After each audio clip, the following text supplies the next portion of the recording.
ದೇವದಾಸಿಯರ ಜಮೀನು ಗುಳುಂ ಮಾಡಿದ್ರ ಮಾಜಿ ಶಾಸಕ. ನಾವು ದಡಸೂರು ದೇವದಾಸಿಯರು ಮಾಜಿ MLA ಬಸವರಾಜರು ಅನ್ಯಾಯ ಮಾಡಿದರು.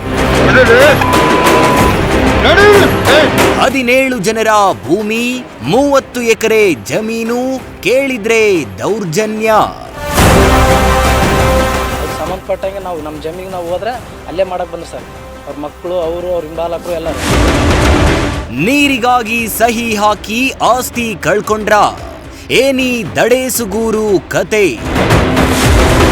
ಸಬ್ ರಿಜಿಸ್ಟರ್ ಕಚೇರಿಯಲ್ಲಿ ಖರೀದಿ ಪತ್ರಗಳನ್ನು ಮಾಡಿಕೊಳ್ತಾರೆ, ಅವರಿಗೆ ನೀರು ಕೊಡ್ತೀನಿ ಅಂತ ಹೇಳ್ತಾರೆ. ಈ ಅನಕ್ಷರಸ್ಥ ಮಹಿಳೆಯರಿಗೆ ಪುಸಲಾಯಿಸಿ ಸೈನನ್ನು ಮಾಡಿಸಿಕೊಂಡು ಈಗ CMಗೆ ನಾವು ಕೈ ಮುಗಿದು ಬೇಡ್ತೀವಿ, ಆತ ನಮಗೆ ನ್ಯಾಯ ಧರಿಸಿಕೊಡ್ಬೋದು.